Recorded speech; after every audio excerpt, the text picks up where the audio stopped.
নতুন একটি গবেষণায় আল্লাহর অস্তিত্বের প্রমাণ পাওয়া গেছে। আজকের ভিডিওতে আমি আপনাদের সাথে এমন একটি রিসার্চ পেপার শেয়ার করব যা দেখার পর আপনার লাইফ সম্পূর্ণ বদলে যাবে।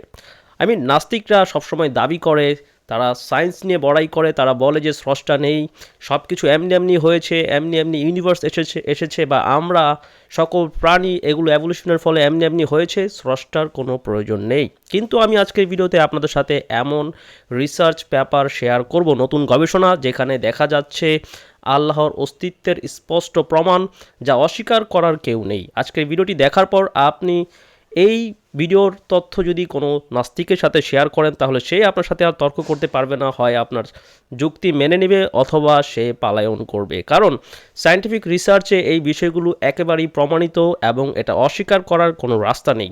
এবং এই একই বিষয়ে আল্লাহ পাক আমাকে স্বপ্নেও দেখিয়েছেন, অর্থাৎ যেই বিষয়টা রিসার্চে প্রমাণিত হয়েছে এই একই বিষয় আমি স্বপ্নেও দেখেছি, যেই সম্পর্কে আজকের ভিডিওতে আমি বলবো। এবং আমি শুরু করব স্বপ্ন দিয়ে।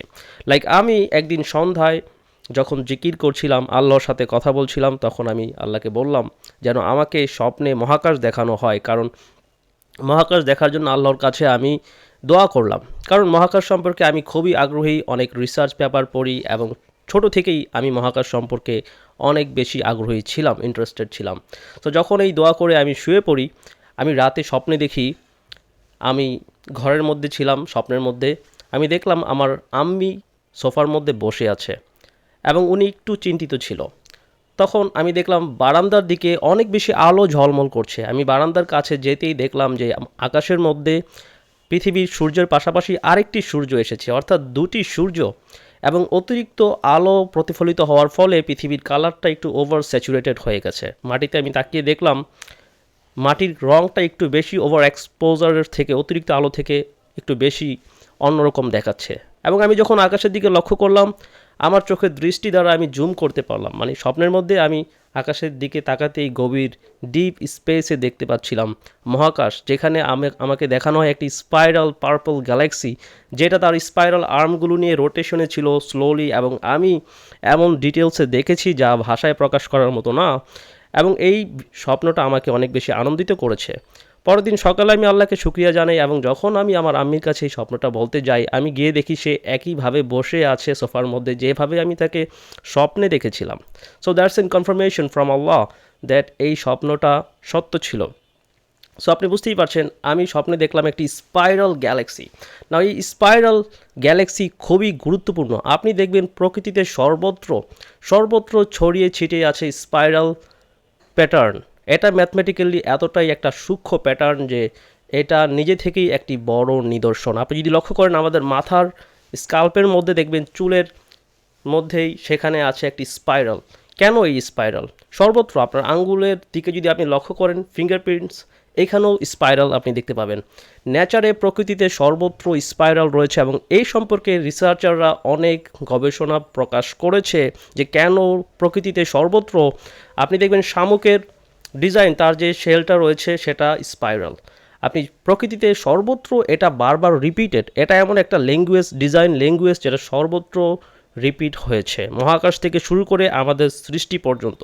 তাহলে সর্বত্র এই স্পাইরাল এটা কিসের নিদর্শন? আপনি যদি কোনো ব্র্যান্ডের জামা ক্রয় করেন, আপনি দেখবেন সেখানে বুতাম থেকে শুরু করে সর্বত্র একই ব্র্যান্ডের সিল থাকবে, নাম থাকবে, একই রকম ডিজাইন লগো থাকবে, যাতে করে আপনি সেই ব্র্যান্ডকে চিনতে পারেন, শনাক্ত করতে পারেন যে হ্যাঁ, এটা নির্দিষ্ট ওই ব্র্যান্ডের প্রোডাক্ট।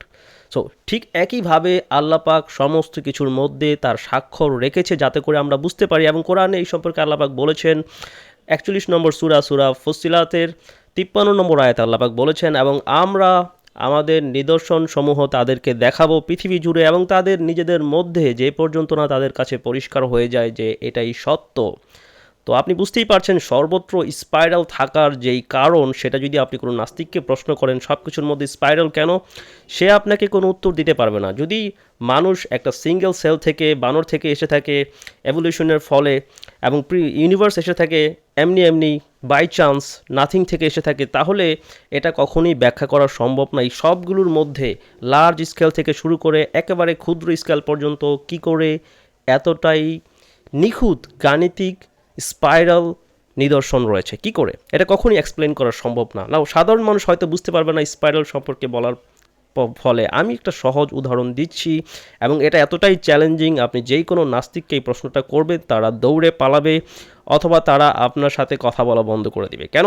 কারণ এটার কোনো উত্তর তাদের কাছে নেই। আসলে তাদের সায়েন্টিফিক প্রমাণের অভাব না, কারণ আপনি যেখানে তাকাবেন সেখানেই স্রষ্টার নিদর্শন রয়েছে। যারা স্রষ্টায় বিশ্বাস করে না তারা এই জন্য করে না কারণ তাদের অন্তরের মধ্যে রয়েছে একটি তালা, যেই তালাটা না খোলা পর্যন্ত তারা কিছুই বুঝতে পারবে না। আর সেই তালাটা হচ্ছে অহংকার, সেই তালাটা হচ্ছে অজ্ঞতার, যার ফলে তারা সব কিছু অবহেলা করে বা তারা অহংকার বশত মুখ ফিরিয়ে নেয়। সো আপনি যে কোনো নাস্তিককে এই গবেষণার পেপারটি দেখান যেখানে মানুষের ব্রেইনের সাথে মহাকাশের স্ট্রাইকিং সিমিলারিটিস পাওয়া গেছে, এতটাই হুবহু মিল যে এটা অস্বীকার করার কোনো সামর্থ্য কারো নেই।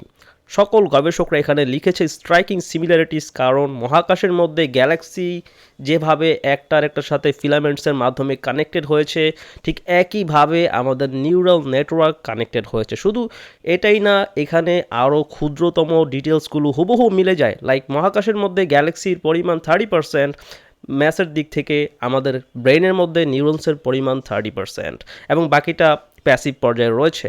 এবং আমাদের ব্রেইনের মধ্যে যেভাবে পানি কাজ করছে একইভাবে মহাকাশে ডার্ক এনার্জি কাজ করছে এবং প্রত্যেকটা ফিলামেন্টসের মাধ্যমে যে গ্যালাক্সি একটার সাথে আরেকটা গ্যালাক্সির যে দূরত্ব, আমাদের নিউরনসের মধ্যে একটা আরেকটার সাথে দূরত্ব হুবহু same to same, even though দোনোটার scale অনেক আকাশ পাতাল তফাৎ। মহাকাশে মিলিয়নস অফ লাইট ইয়ার্সের তফাৎ, আর আমাদের ব্রেনের মধ্যে মাইক্রোমিটারের যদি আমরা স্কেলিং করি আমরা দেখতে পাচ্ছি ইউনিভার্সের সাথে হুবহু মিলে যায় ডিস্টেন্স, একটা নিউরনসের সাথে আরেকটা ডিস্টেন্স এবং একটা গ্যালাক্সির সাথে আরেকটা গ্যালাক্সির ডিস্টেন্স এবং তাদের যেই প্যাটার্নে তারা যুক্ত হয়েছে, যেভাবে কাজ করে।